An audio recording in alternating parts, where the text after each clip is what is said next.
What's going on, people? Welcome back to another season of the Get It Bucket podcast with me, your host, Chris LeBron, my co-host, my brother, Kev. What's going on, man? I'm so glad to be back, man. College basketball is in the air. It's the last quarter of the year. It's a lot of stuff going on, but like I just said, basketball's back. I'm glad to be here. I can't complain, man. How you doing? I'm doing good, man. Like you said, basketball is here, and it's crazy because we talked about this before we started the pod. We were like, we knew we were about to get ready to start doing the pod. And then I think we both had that moment. We're like, oh, it's only like a month away. And I remember listening to some podcast, I think it was Field 68, and they were like, yeah, 4 weeks away to the season. I was like, oh, okay.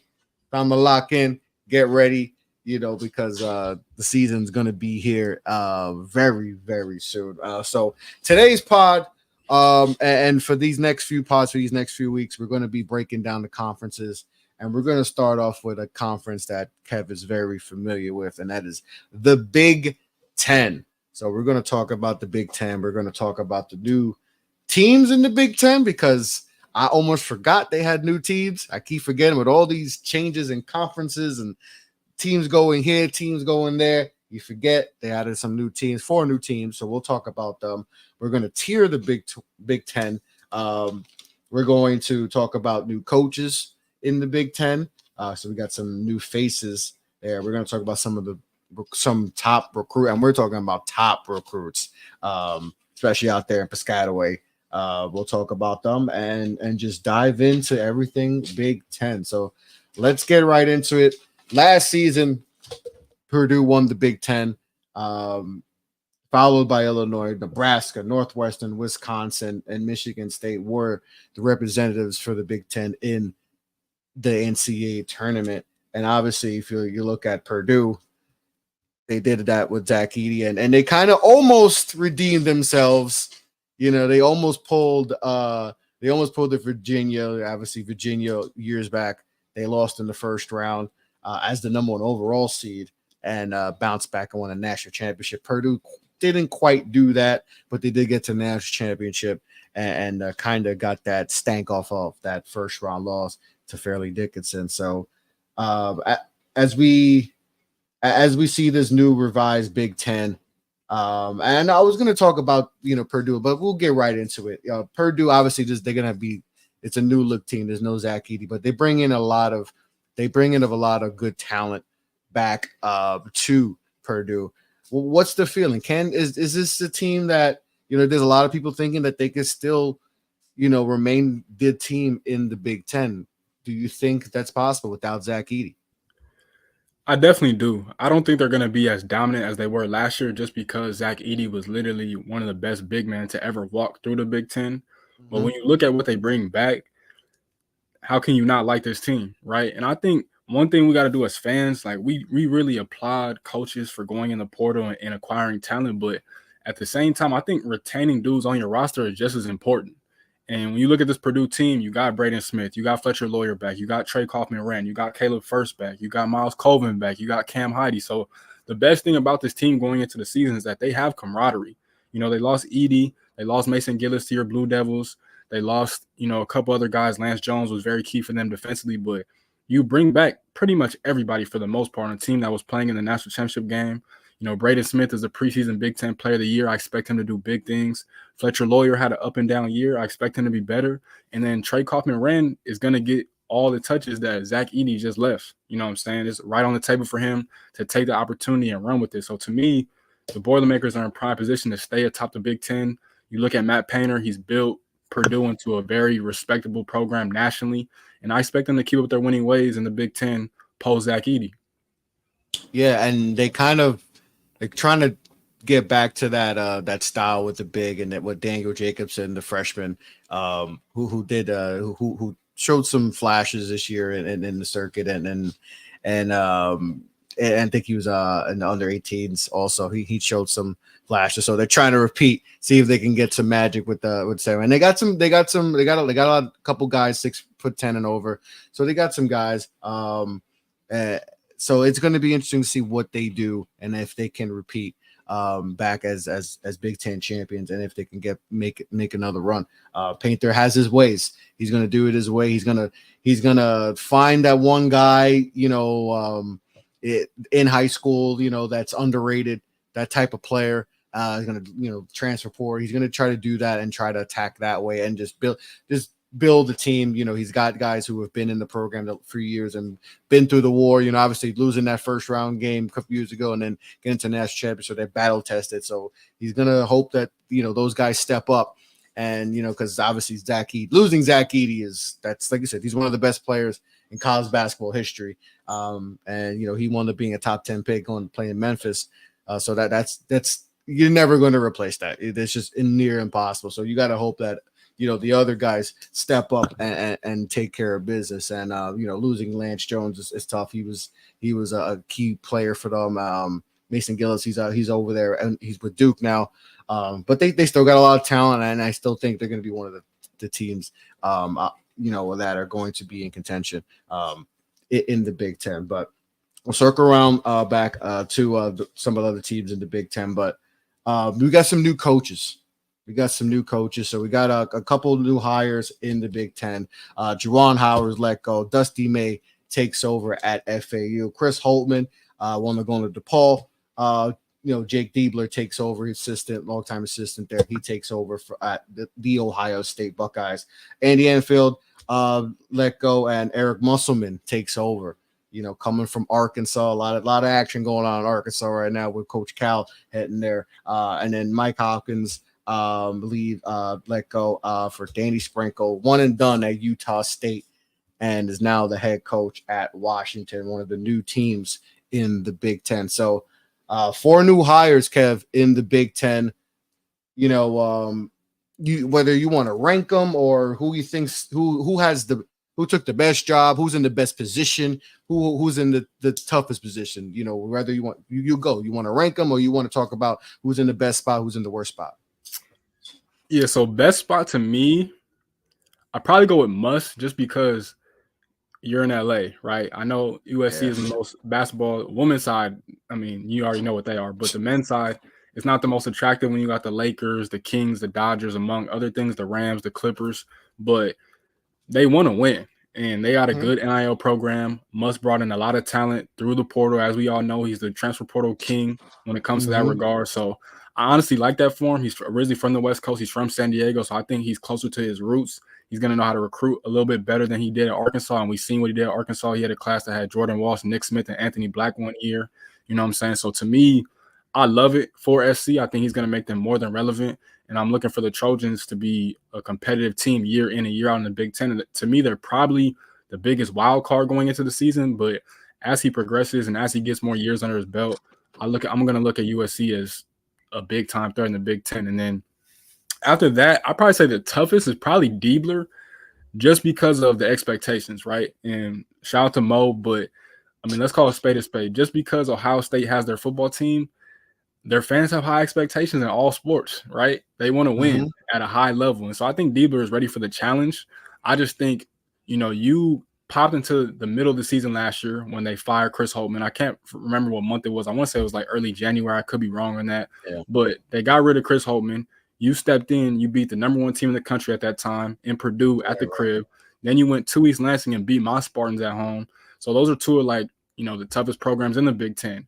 And now this is going to be his first full season as a coach. And they got a whole bunch of talent. They were able to keep, Bruce Thornton. They got Devin Royal back. They brought back Michi Johnson from South Carolina, who originally started his career off at Ohio State. He's from Ohio. You know what I'm saying? They got Junie Mobley, who I think is going to be a stud, true freshman from the state of Ohio, played at Bishop Gorman and Wasatch Academy. He's like a mini Steph Curry. I think it's only going to be tough just because of, again, the expectations. But I think he should be fine. But we'll see. And then as for the other 2, I mean, Dusty May, I'm going to be honest, I don't hate Michigan, but I really think Dusty May is getting a lot of love just based off that one run. And look, building up Florida Atlantic is tough. I do not want to discredit or knock him whatsoever. That's one of the toughest jobs in the country. For him to take that team and go to the Final Four and get them back to the NCAA tournament the next season is an incredible feat. And Michigan does have a solid roster in his year 1 tenure. I'm just curious to see how he's going to build it up. But I think he'll be fine. I'm A just lot of not so. transfers. A lot of Yeah, transfers. they got some players. I love Sam Walters from Alabama. You know, you got Danny Wolf. You were able to get Roddy Gale from Ohio State to go to a rival school. So Got they got Vlad there. talent. Yeah, Trey Donaldson comes over from Auburn. So they're going to be fine. Then for Sprinkle, to me, I can make the case he's in the best situation just because Washington is a hotbed when it comes to talent. If you just go to Mhm. Seattle alone, you can legitimately build up like 40% of your roster, right? That they have 100%. hoopers, Paulo Banchero, DeJounte Murray, Zach LaVine, Jamal Crawford, Nate Robinson. The list goes on. Brandon Roy, so many dudes that have come out of Seattle. And to me, Washington, you know, under Mike Hopkins, he just didn't have the West Coast ties. He's originally from the East Coast. He was a Jim Boeheim disciple. He was playing a 2-3 zone. I knew that whole situation was going to crash and burn. I thought it was going to crash and burn earlier than it did, but he was able to stay a year or two extra. But, you know, Sprinkle, I'm not sold on him this year just because, I mean, if you look at last year, he went from Montana State, and then last year he was at Utah State, and he got them into the tournament in one season. And then he bounced out, and now he's at Washington. But I don't think he's going to have a great first year like he did last year because the Mountain West and the Big Ten are two very different conferences, and your style of play is going to be very contrasting. I like some of the guys that they have, but I don't think they have the horses to compete in the Big Ten year one. But as for fan expectations, you should never expect your coach to just be at a high level in his first year on the job. I think Danny Sprinkle over time is going to have Washington back and relevant, just like Muss is going to be at USC. Talk about the move. You go to just 2 years ago, he's at Montana State, and now he's coaching Washington in the Big Ten.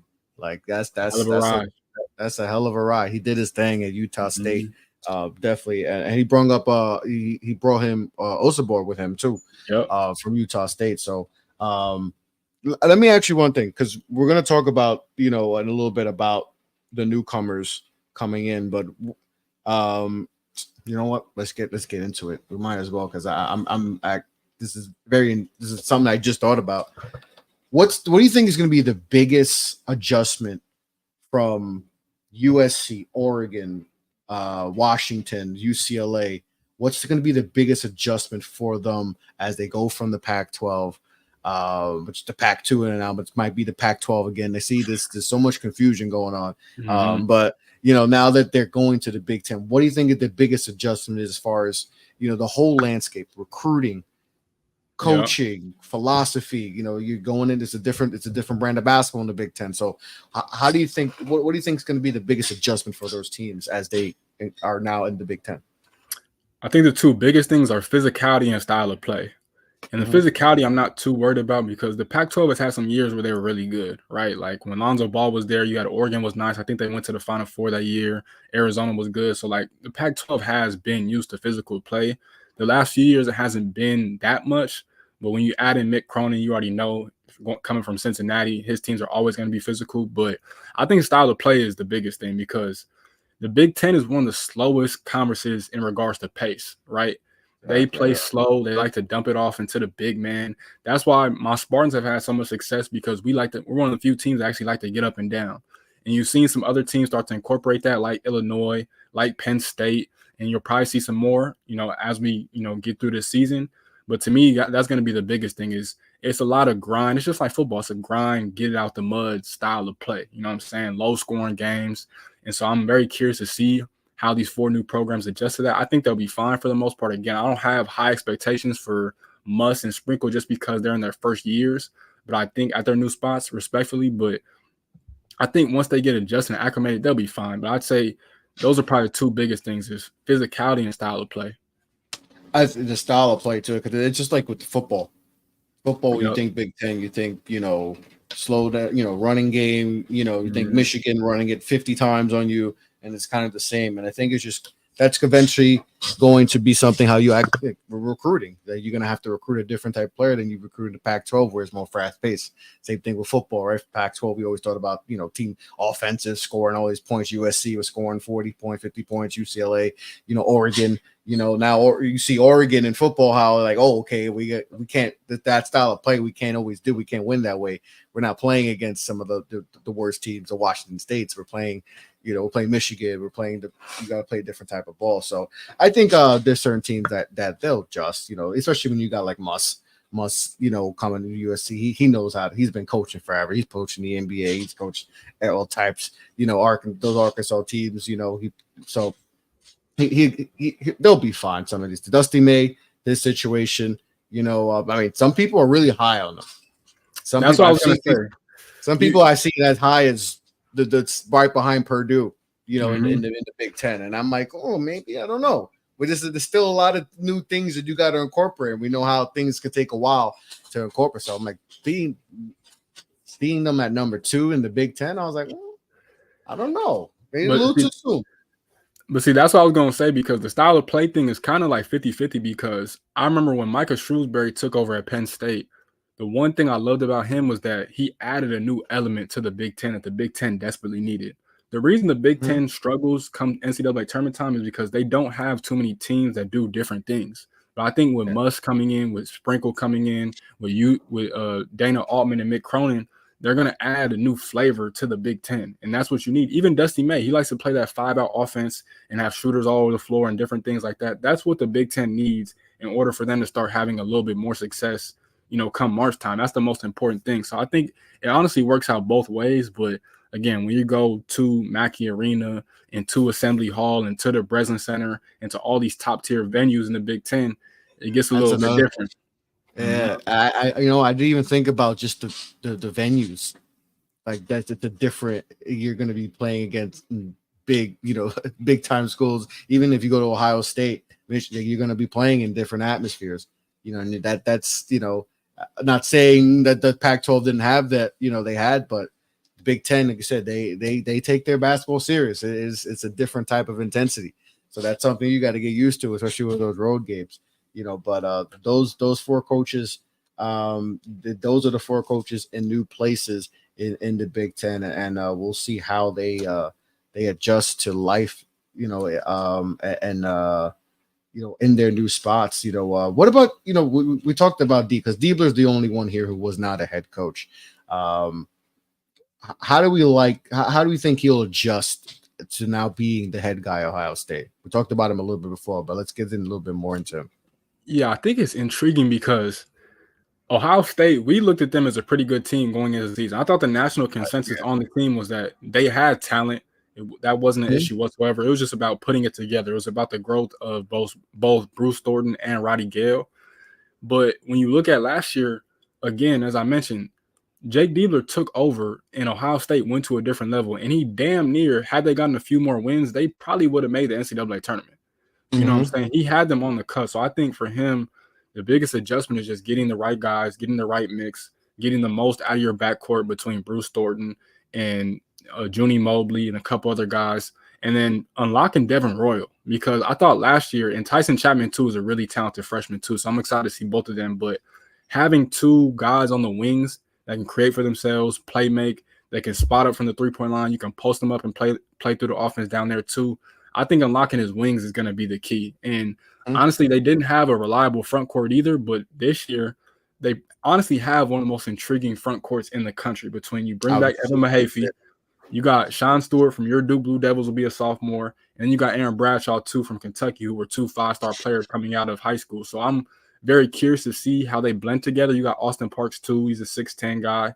So I'm curious to see how he blends it. But I mean, again, talent isn't the issue. It's all about putting it together. And you got to be able to have Bruce Thornton be able to balance out when am I going to attack and get a bucket, and when am I going to play, make, facilitate, and get other guys involved. But for me, Diebler should be fine.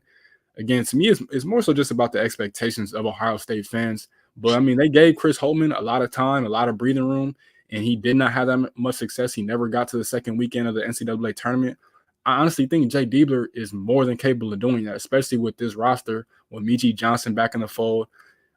Ohio State, to me, is probably the biggest wild card in the Big Ten this year, because they can either be super, super good or super, super bad, and I don't think it's going to be anything in between. So I'm very curious to see how the Buckeye season plays out this year. They're one of the teams that have the biggest range of where they can be. Like you said, they could be. It wouldn't surprise me if they're in that battling for a Big Ten championship, or they're near the bottom of the Big Ten. And you mentioned Sean Stewart. I saw him at Duke. He was a top 20 player. Just didn't work out. Just there wasn't enough. There wasn't enough minutes for him. So he, if he can unlock him, and then Bradshaw. Bradshaw was what maybe some people thought he was the number one player coming out of college, high school last year. Yep.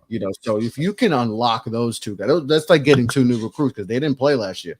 That's like getting 2 5-stars, in this cycle. So if he can unlock them, that's going to open up things. Because I think you add Michi Johnson. We know what Michi Johnson goes. He's as solid as it be. He did a lot. It's like started off Ohio State, did his thing in South Carolina, was with Gigi, and last year played really good basketball. For underrated South Carolina team. So you come and bring that, and then you add that with Thornton. If they can unlock the youngins, they could be something special there. But let me ask you one thing. All right, we see this a lot. Coach gets fired, assistant takes over, assistant does a good job, assistant gets the job, assistant doesn't live up to what he did when he took over for the.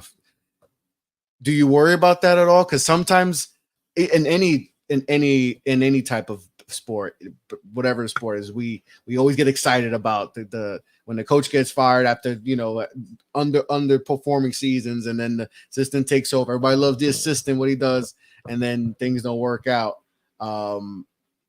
Is there any worry with that this could possibly be? Because like I said, we all love the assistant coach takes over, but sometimes it's like, man, did we just go off emotion, or should we have done a real search and try to find it?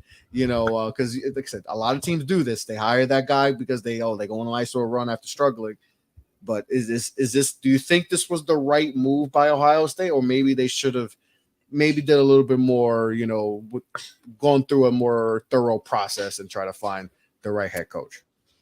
Yeah, I think it was the right move just because the coaching carousel this year was so crazy that majority of coaches knew exactly where they were going to go, right? The moment Andy Enfield left USC to go to SMU, it shook up everything, right? Muss went to USC, Cal went to Arkansas, Mark Pope went to Kentucky, and then you had Coach, Young go to BYU. It shook up everything, right? But so to me, Ohio State was kind of limited on options.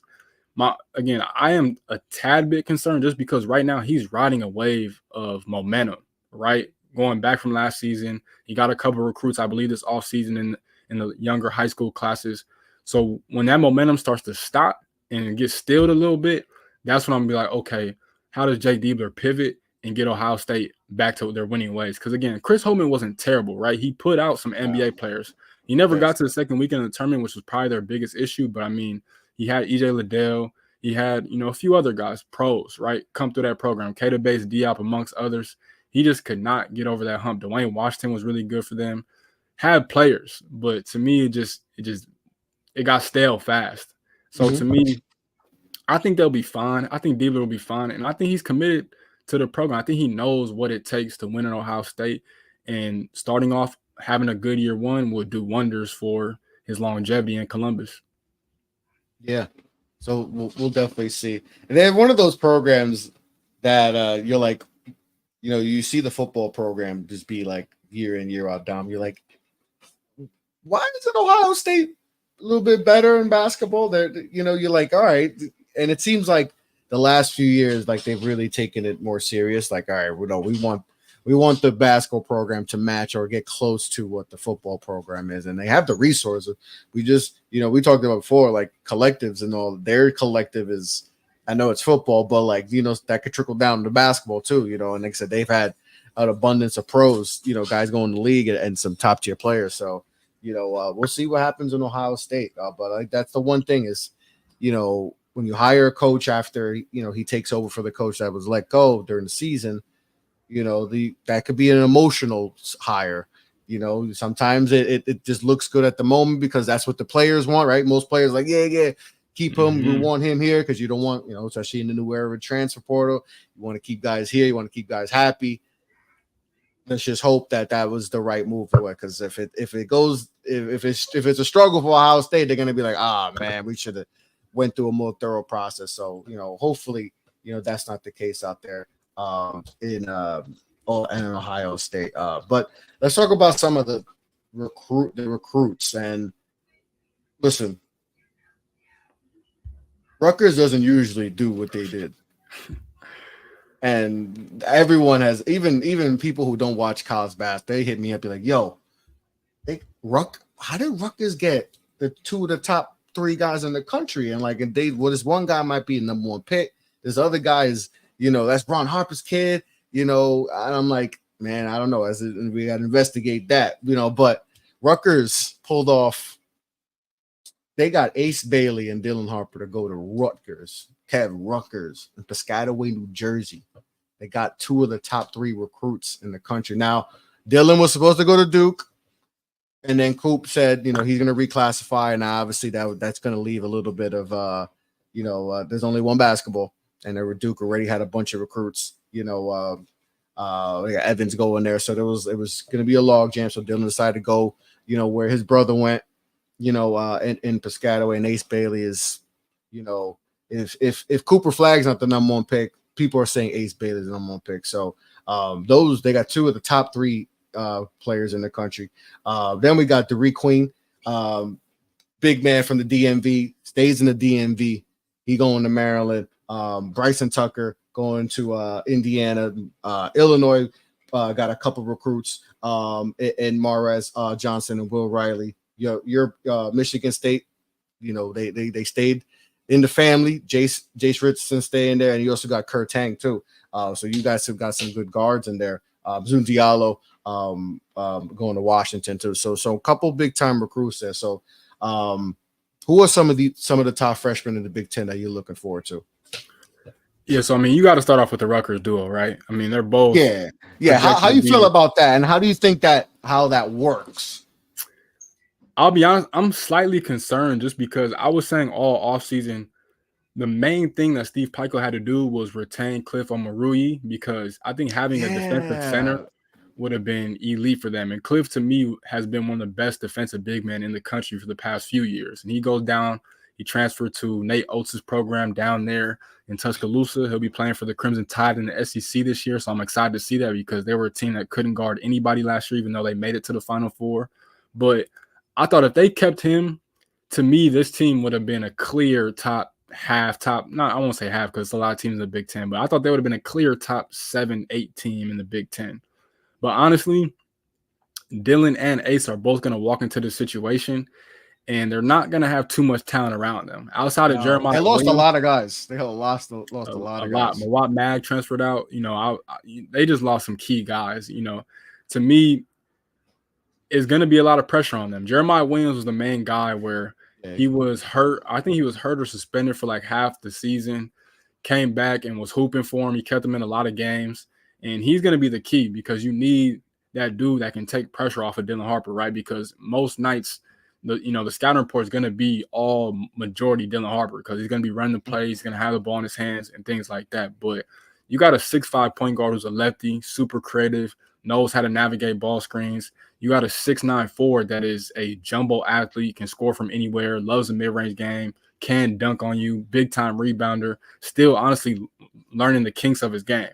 So to me, when you have that much talent, they can keep you in a lot of games. I'm just curious to see how they hold up, how durable they are. As the season goes on, freshmen start to weigh out. What I'm saying? They start to wear down. And every freshman has that freshman wall every single year, no matter how good you are.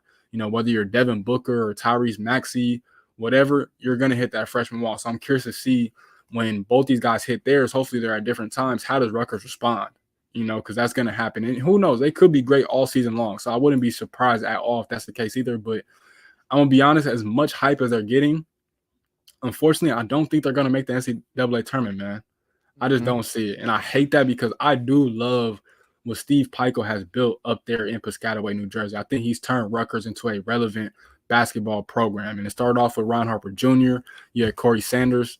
You had a lot of guys on that team, right? And not on that team, but he's had a lot of good players come through there since he's been there. But I'm concerned with them. But, you keep going down the list when it comes to freshmen. You look at Derek Queen, as you mentioned, at Maryland. I'm interested to see how Kevin Willard is going to make that work, because, one, it's a big year for Kevin Willard. But two, Julian Reese has been there for the past few years, and Julian Reese has been a good big. So I'm curious to see how he's able to balance out the minutes between those two guys. Are they going to play together? Are they going to stagger each other? We'll see how that works out. And then Bryson Tucker at Indiana is a guy that I wanted at Michigan State badly, just because we haven't had a jumbo 6'6", 6'7" wing in a minute since Max Christie, to be honest with you guys. So I would have loved that. But all around, I think he's just a good player. He'll probably back up Mackenzie and Baco this year, which I think is good for him. He'll probably be in Bloomington for 2 years and then get to the NBA after that, because next year he'll be the feature guy, in my opinion. But I love that situation for him. Mike Woodson, we'll talk about them, but they got a stacked team. But Bryson Tucker should be good too. And then I won't sleep on Jace Richardson. I'm going to tell y'all right now, he should have been ranked way higher. The only reason he wasn't was because he had a major injury in high school that almost, threatened his basketball career. But before he got hurt, he was one of the top players in his class. And when you look at him, he played last year with the Boozer Bros down there in Florida. He was the X factor for that team. They won a lot of games because of him. He's a lefty, ultra athletic like his pops, Jason Richardson. And he's going to be a player. He's going to be a big-time player in that backcourt. He's going to come off the bench for us. And I think he's honestly going to be one of the better bench players, not just freshmen, but bench players in the Big Ten this year. So it's a lot of key freshmen out there. It's a couple of sleepers out there that I'm definitely looking at too. You mentioned Morez Johnson Jr., big-time player for Illinois. He's originally from the state of Illinois too. He's like an undersized forward/center. I love his game. He's going to crash the boards. He's going to make all the right plays. He's a hustle player, but he got a lot of game to him. And Will Riley's another guy that a lot of people expect to be a lottery pick in this upcoming 2025 NBA draft. I don't know if I'm going to go that far. He is a bucket, and he can get buckets. He reclassified. He's originally from Toronto, Ontario, Canada. So I'm excited to see how he pans out. And then the main guy, well, I'll finish off right here, is Kasparis. I'm not even going to try and pronounce his last name. He played for FC Barcelona. He's a 6'6" wing at Illinois. He's been getting a lot of love, a lot of hype for the Illini this year. So we'll see how it pans out. But, Illinois got some talent, man. So I'm excited to see both those freshmen play out, and really all the freshmen, because it's a lot of good freshmen in the Big Ten this year. There is. Right. So going back to the Rutgers combo and everything Steve Paisley said, he's doing a really good job. And usually a coach like him would probably be at a school for a long time. But now there's expectations. Regardless if they're fair or not, there's expectations now. So it's a different level now. Now people are actually like, oh, we gotta watch it. We gotta watch Rutgers, because they just got two of the top three players in the country now. And like you said, there's not a lot of talent around them. They don't have a lot of experience around them. Not a lot of depth at the big spot, but then they're super talented. But because they don't have the talent around them, can we see a situation like with like situation in USC where like things are just all over the place, and then actually can hurt their draft stock? And Pikel's now, he goes from being an underrated coach, and everything was, he had everything growing, but he's still under the radar because nobody's really thinking about Rutgers. That he could kind of do what he, kind of build in the long term. But now, okay, now I got to play these, these are my two best players, and, they're going to have games, but they're going to look like freshmen. They're going to look like 18-year-olds, and now pressure's different. And now, okay, things are not going well, and the season doesn't go the way you want it to. Is that something that we can possibly see? That's the one thing I fear about Rutgers. It sounds good. They got the two, but we know how it is. We're still in the COVID era. We got 24-year-olds, 25-year-olds playing basketball, so we're still in that era. So there's just something that we could see where if they struggle, I mean, Peichel could be on the hot seat. Like, like I said, I liked what he was doing. Like, he was slowly building his program. But like I said, when you land to, the potential maybe the top two picks in the draft, could be expectations. Like I said, whether it's fair or not, that's one thing. But do you think that's something because you said you can have concern, but like that aspect, is that even more concerning? That, man, maybe Peichel, his hot seat might be hot if things don't go right. Yeah, it's for sure a possibility. I don't think it'll go as bad as SC last year, because SC had like a midlife identity crisis last year. You know what I'm saying? They didn't know if they wanted to give Isaiah Collier the ball and rock out, or give the ball to Boogie Ellis, who was their returning scorer, fifth-year senior guard. You know what I'm saying? But that was in the Pac-12, though, Kevo. For sure. That was in the Pac-12. Now like I said, we in the Big Ten now. We're playing with the big dogs. Like I said, we're adding some new teams to this. There's this. Like USC could have figured it out really, but in a conference that wasn't, top head, like there's a lot of bad teams. Big Ten is this going to be a battle. It's going to be a dogfight, night in and night out. So you may not have those those nights where you could get things smoothed out. It's like, no, man, you got to play. You got to go Purdue, and we got to go play Wisconsin. We got to go play Michigan State. Yeah. We got to go play Maryland. Like, hey, this is gonna be a battle. Illinois, like, Yeah. And look, like we've been mentioning, they're going to be at the top of every single scouting report against them this year. It's going to be those two names and Jeremiah Williams, and maybe somebody else steps up to the occasion. They got Tyson Acuff from Eastern Michigan. We'll see how that goes. But to me, I don't think it'll get that bad. I think they'll struggle. I definitely think they'll struggle because the one good thing for them is Steve Pikiell is going to coach defense. You never worry about that. Rutgers one of those teams where they're always going to have good defense regardless of who's on the floor. It's going to be about the other side of the floor. And when you have talents like Dylan Harper and Ace Bailey, they take a lot of pressure off everybody else. So if guys can just step into their roles and just be solid, they don't need them to be great. They, of course, can't afford them to be terrible. Just be solid. That's all you need. Because when you have two guys like that, they're more than likely going to be on the floor at all times, one or the other. So if you can just balance that out with Jeremiah Williams, they should be straight. The concern is, when you look at the rest of the Big Ten, there's some good teams and there's some great defensive. I think it's some potentially great defensive teams. Obviously, you have Mick Cronin at UCLA, who his teams always play defense. You have Coach Izzo, you have Coach Painter, you have Coach Underwood. You have some real defensive gurus in the conference, and so they're going to get tested on a nightly basis. But for the most part, I don't think it's going to get to that scenario where they start to slip draft stock wise because they're just too talented. At the end of the day, talent is going to override all that. And plus, we've seen, honestly, going into the NBA, we've seen a lot of scouts put more weight into high school film than college film. Why? Because the college game is a completely different game than what the NBA is. You can't take everything that you see a dude do in college and put it and contrast it to the NBA. So I think they'll be fine for the most part. I don't think it'll be a terrible situation. I just don't see them making the NCAA tournament. And it hurts me to say that because I want to see the top guys in March Madness. You know what I'm saying? And so we'll see, though. I'm rooting for them, but we'll see. I'm rooting for them too. I will be there in Piscataway for a few games. I will be in attendance for some of those games. Not too far away from where I'm at in New York, but that they're gonna be must-see TV. So, but yeah, I'm going to be interested to see how how Harper handles. I don't know if he's going to be the primary ball handler, but most likely he'll have the ball in his hand a lot. See how he adjusts to that, and how Ace adjusts, and how he adapts, but it's gonna be tough, but hopefully, I got faith in Pikiell that he'll like I said, defense will be their number one thing, and hopefully everything else falls into line. All right, so let's talk about some transfers. We got some big time transfers coming in. Marbala coming from Arizona is going to Indiana. Kanan Carlisle is going from Stanford to Indiana to join him. Osabar, we talked about before, Utah State joining his head coach at Washington. Vlad Golden going with his head coach too from FAU to Michigan. Desmond Claw going with Xavier to USC, and Kobe Johnson, going to the ops and going from USC to USC. That's the world we live in right now. That's nasty work, man. That's nasty work. He can't expect a nice ovation when he goes back to Southern Cal. But some of the transfers there. Who are some transfers that you feel like are going to make the biggest impact? I got to start with the Hoosiers, man, because one, this is a make or break year for Mike Woodson. To me, this is by far the biggest season of Mike Woodson's tenure as the head coach of the Indiana Hoosiers, because if he can't figure it out with this team, he was just never meant to have the job. And I know he's an alum. This is it. Yeah. I think if they don't work out, they're not. He's gone. Because his biggest issue the past few years that he's been there has been roster construction.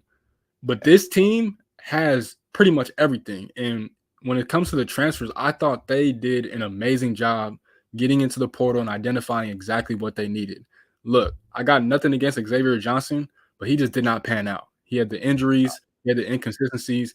Now they got two guards who, in my opinion, could have went anywhere and been starting for any program in the country, between Miles Rice from Washington State, who led them to the NCAA tournament and beat leukemia, shout out to him, and Kanan Carlisle.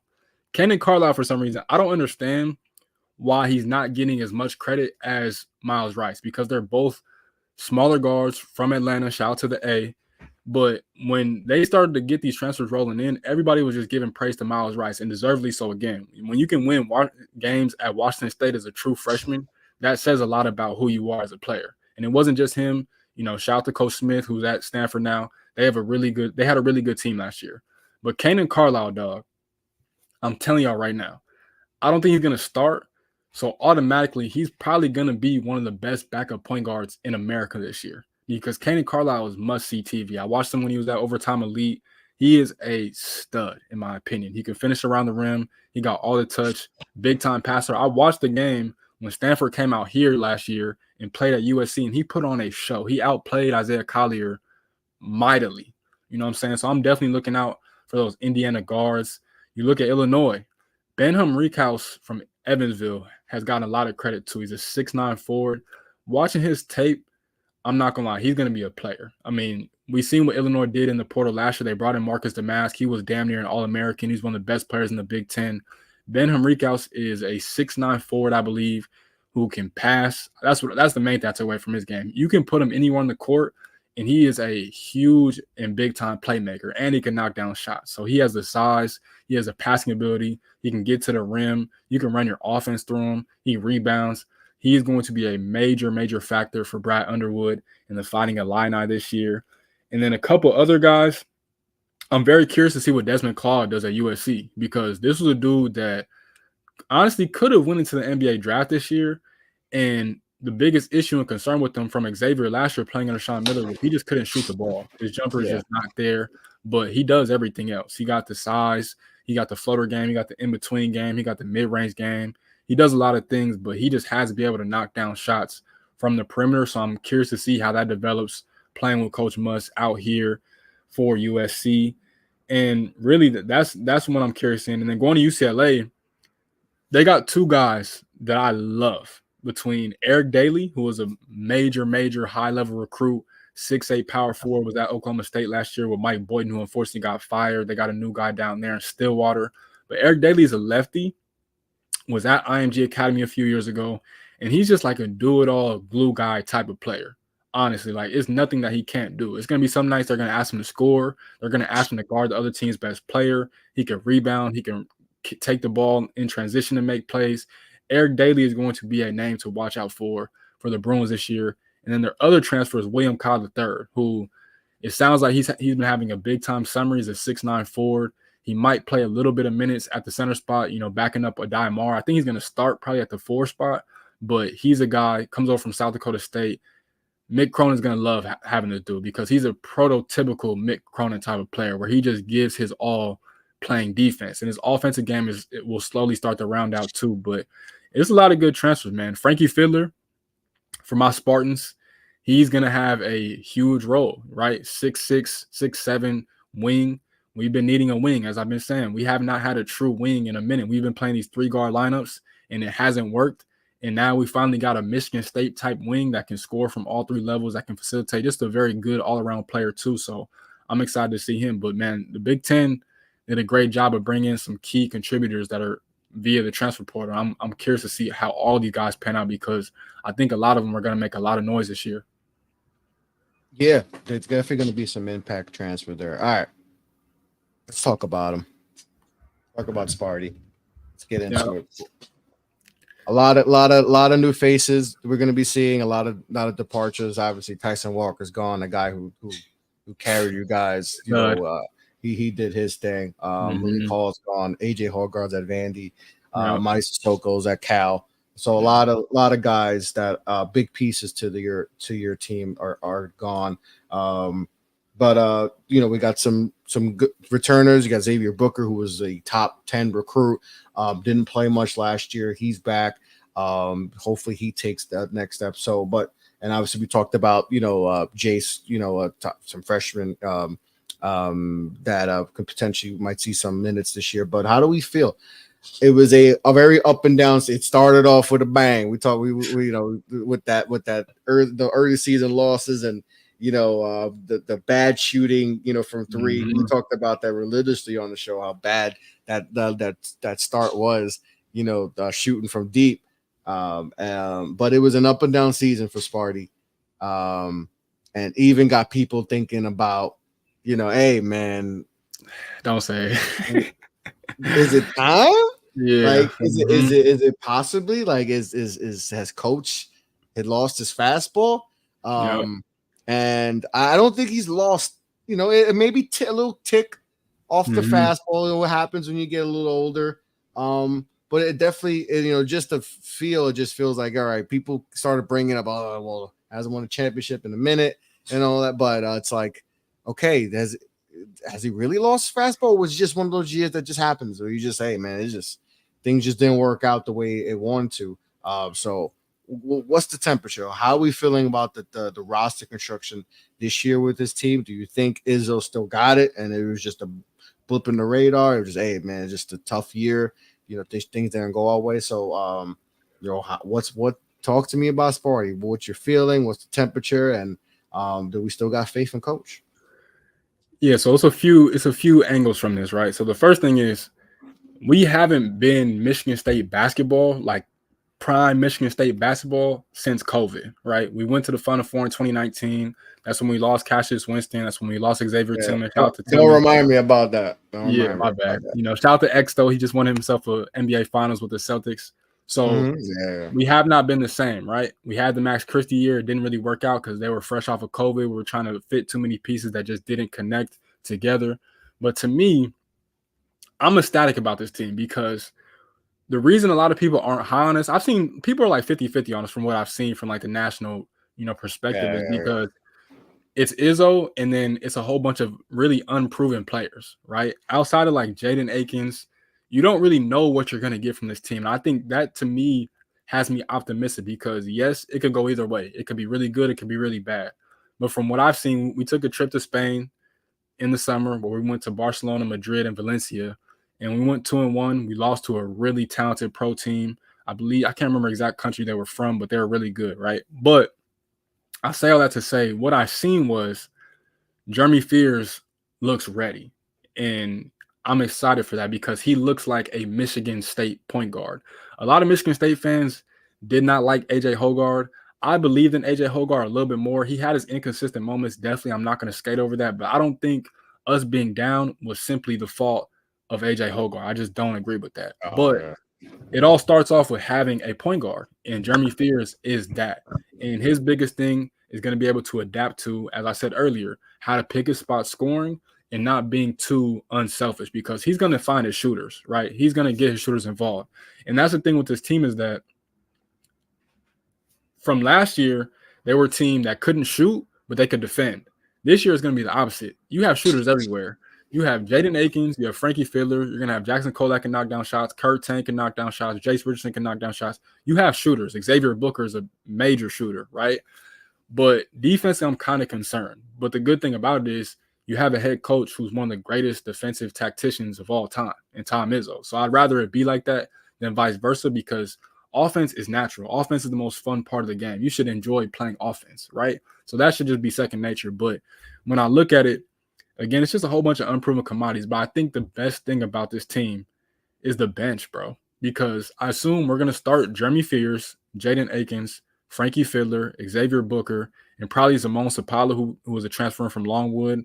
Random as hell, I know, but he's probably going to start. But the bench, to me, intrigues me because you're going to have Trey Holloman, who's one of our bright spots last year as a backup point guard. You're going to have Jace Richardson. You're going to have Cohen Carr, who to me, I think Cohen Carr is going to be the biggest different. I think Cohen Carr is going to be the X factor for this team because the energy that he provides, it just makes everyone want to play better. And his rebounding ability, his athletic ability to get out in transition, to dunk on you, to just be a human highlight reel, to me, that's going to be super important. I'm very curious to see how Izzo plays him because you cannot play him at the 3 because his jumper just hasn't come along quite yet. But at the 4, he's a mismatch nightmare.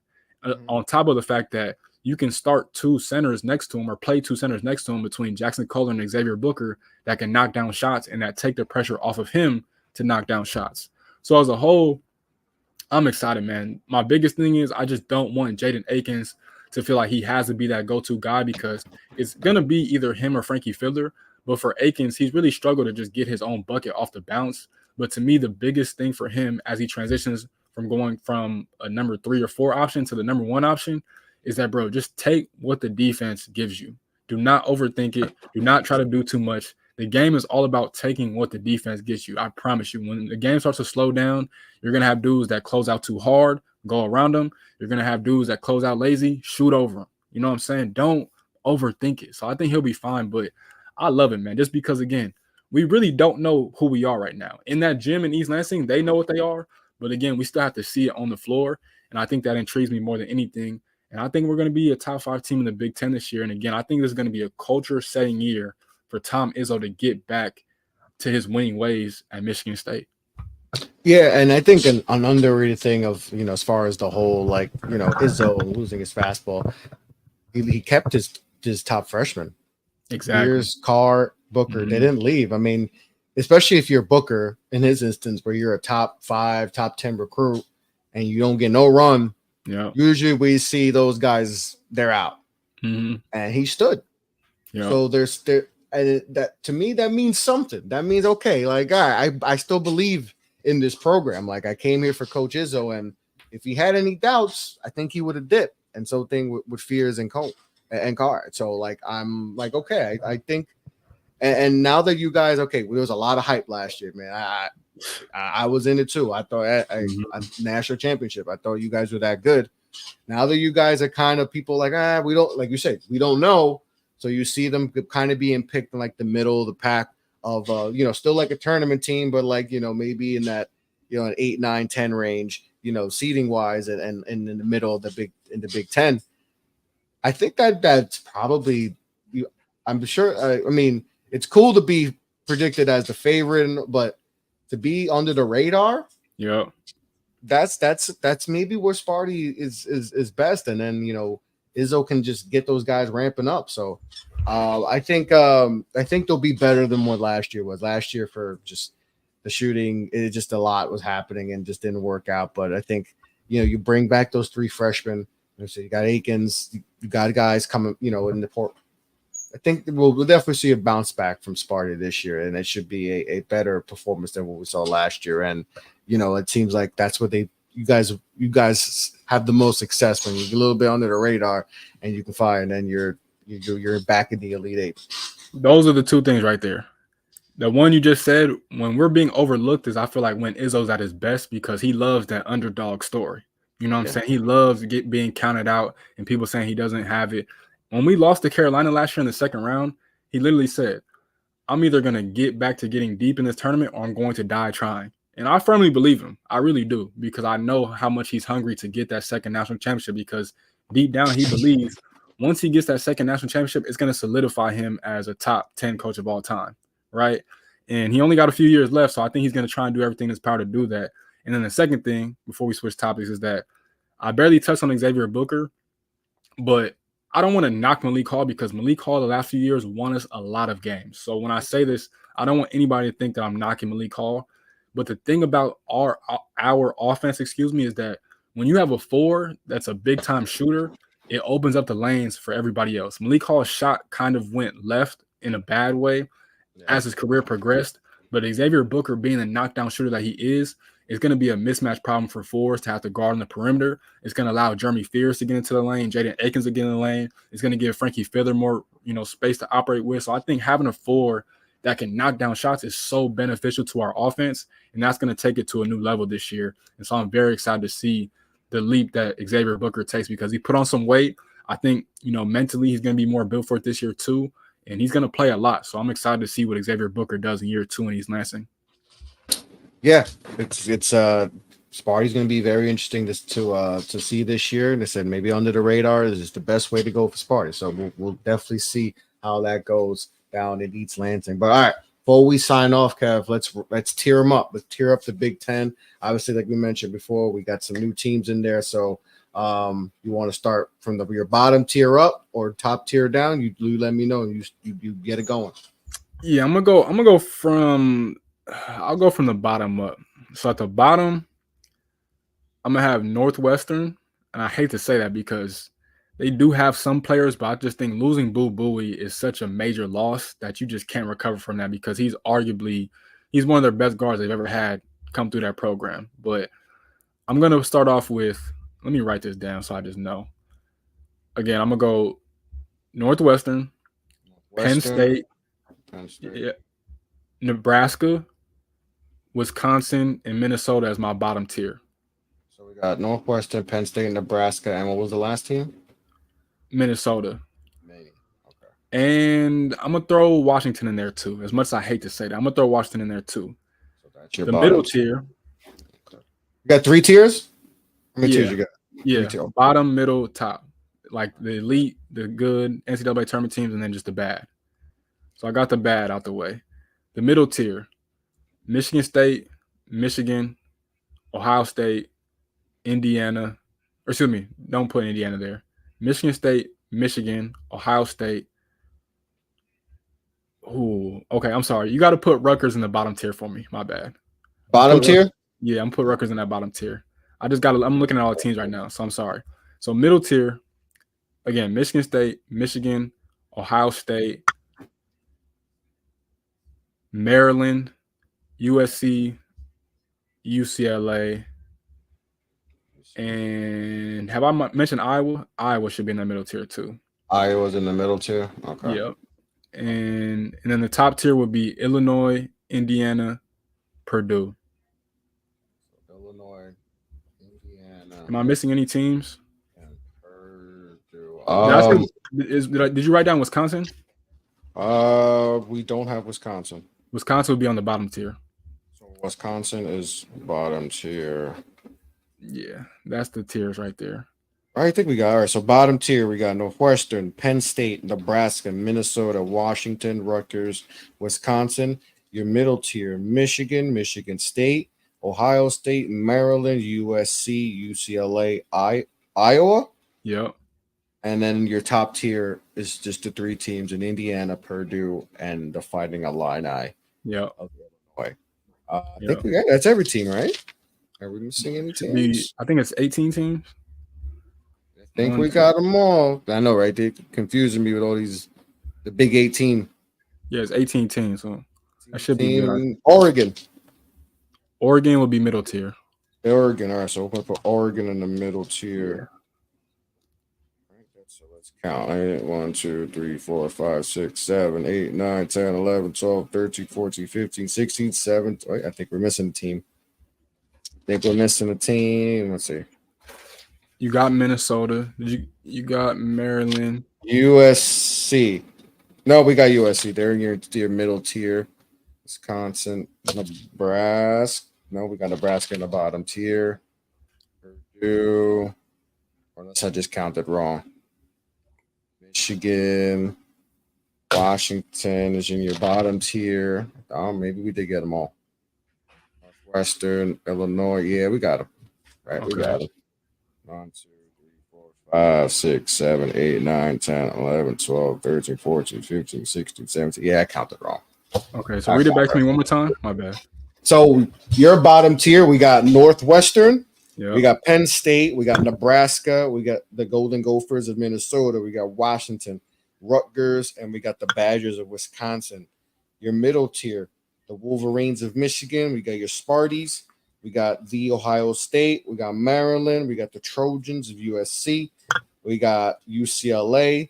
We got Iowa. And we got the Ducks of Oregon. And then your top tier, the Fighting Illini of Illinois, the Boilermakers of Purdue, and the Indiana Hoosiers. I like that. That is Kev's top tiers. We got 3 tiers at the bottom. Let us know who you feel too high, too low, and everything with that. But that's the Big Ten preview. That is the debut episode of season 3 of the Get It Bucket podcast in the books. Next one, I think we're going to do the ACC. We're going to go with ACC. We got a lot to talk about that. I'm excited about that one. We talked about the big time freshmen at Rutgers. We're going to talk about the big time freshmen at Duke. Can they year 3 of Shire? Can he keep producing? We'll talk about Carolina.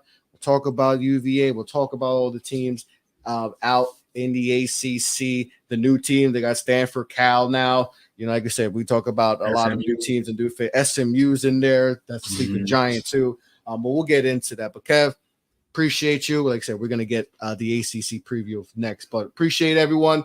New season to Get a Bucket podcast in the books. can't wait for you guys to rock out with us for this whole season. Excited for college basketball season. But that's Kev. I'm Chris. Get a Bucket Podcast in the books. Shout out to Off the Ball Network for doing all this. But on that note, be well, be safe, take care, peace out. Peace.